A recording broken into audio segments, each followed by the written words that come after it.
Hi friends, কেমন আছো তোমরা? আশা করছি সবাই ভালো আছো। আজকে এক নতুন সকালে বেরিয়ে পড়েছি আমরা একটা নতুন গন্তব্যের উদ্দেশ্যে।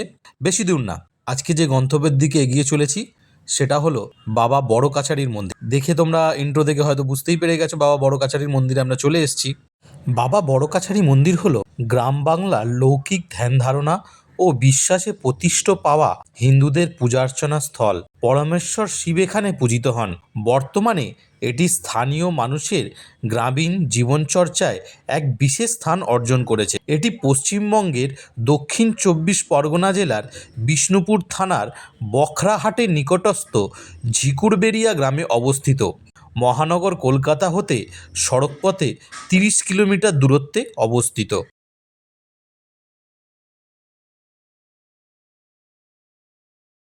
হ্যালো বন্ধুরা, welcome back to my channel. আজকে আবার একটা নতুন ভিডিও নিয়ে চলে এসেছি তোমাদের কাছে। তো আশা করছি সকলে ভালো আছো, সুস্থ আছো। তো নতুন বছর আসছে, তো নতুন নতুন ভিডিও তো দিতেই হবে। আর তার সাথে যদি একটু ঠাকুরের আশীর্বাদ থাকে তাহলে তো খুব ভালোই হয়, তাই না বলো? তো অনেক দিন ধরেই নাম শুনেছি বড় কাছারি, বাবা বড় কাছারি। তো আমাদের আসা হয় না। তো ভাবলাম যে আজকে ছুটির দিন আছে, তো একটু কাছাকাছি কোথাও যেতে হবে, কারণ সন্ধেবেলায় বাড়িতেও একটু প্রোগ্রাম আছে। তো কাছাকাছি বলতে আমার বাড়ি থেকে 40 কিলোমিটার দূর বাবা বড় কাছারিতে আমরা চলে এসেছি। তো চলো সঙ্গে থাকো, পুরো ভিডিওটা দেখো, স্ক্রিপ্ট না করে। বাবার আশীর্বাদ তোমরাও নিয়ে নাও। আশা করছি নতুন বছর সবারই খুব ভালো কাটবে। তো চলো স্টার্ট করি।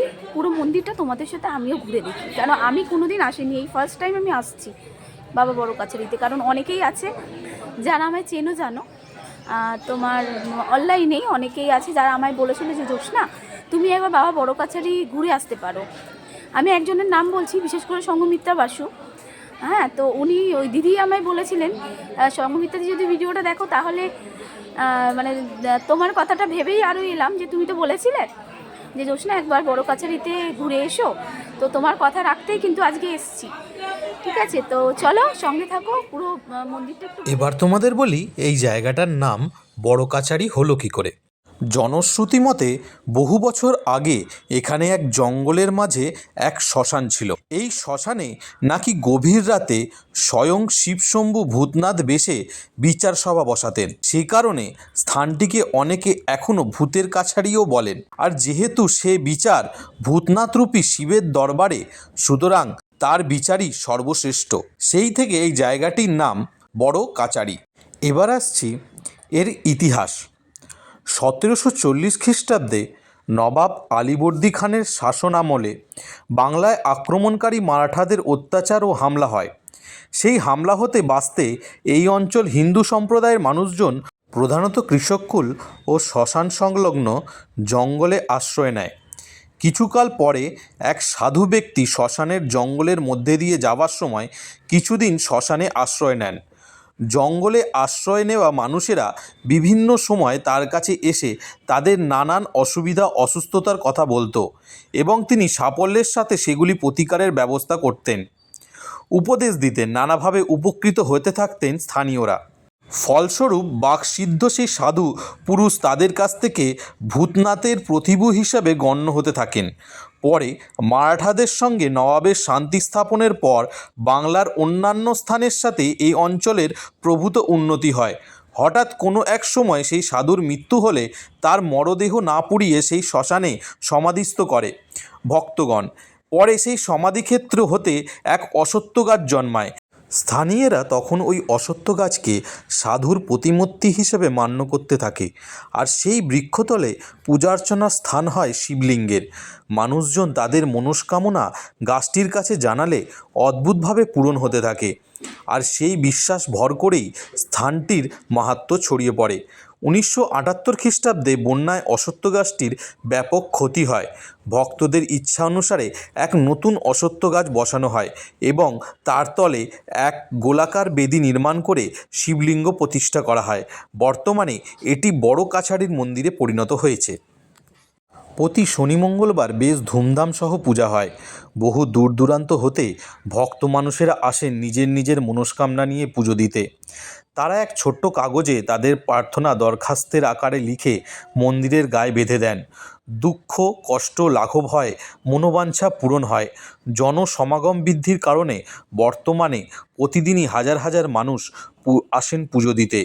সম্প্রতি পশ্চিমবঙ্গ সরকারের পর্যটন দপ্তর আর্থিক সহায়তায় মন্দিরের প্রবেশদ্বারে একটি তোরণ নির্মাণসহ সংস্কারের কাজ স্থানীয় জনপ্রতিনিধিদের মাধ্যমে সম্পন্ন হয়েছে।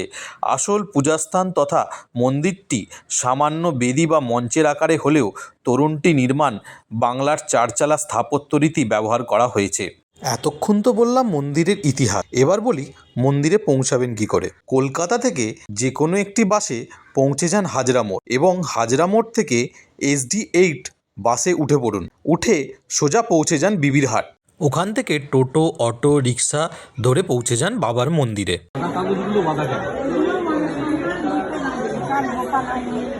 কার চাকরির জন্য, কার শরীরের জন্য সব দিতে হবে। ওখানে টাঙিয়ে দেয়। হ্যাঁ, আবার সুন্দর হয়ে গেলে আমি করে দিয়ে খুলতে লাগবে। নিজে নিজে খুলে দেবে। খালি তার আগে পুজো দিয়ে আর পুজো দিয়ে পুজো দিয়ে গেলে করে একটা মন্দির তো কত বছর পুরো? অনেক বছর না? 100 কাছাকাছি এরকমই আছে বাবা, চেঞ্জ আর হয়নি। এখানে একটা বড় গেট ছিল, সেই গেটটা কোন দিকে? আমরা তো একটা এর মধ্যে দিয়ে এলাম, পাড়ার মধ্যে দিয়ে, মুসলমান পাড়ার ভেতর দিয়ে এলাম। গেটটা একটা বড় গেট দেখেছিলেন? গেটটা এখানে গেটটা সেই বড় কাছে গেটটা আছে কোথায় জানো? সেই বাংলাদেশ গেটটা সেখানে গেট আছে। বড় কাছে গেটটা আছে সেই ভক্ত সমাগম এখানে। আর এইখানে আছে মানে ওই গেট ওইখানে বড় গেট।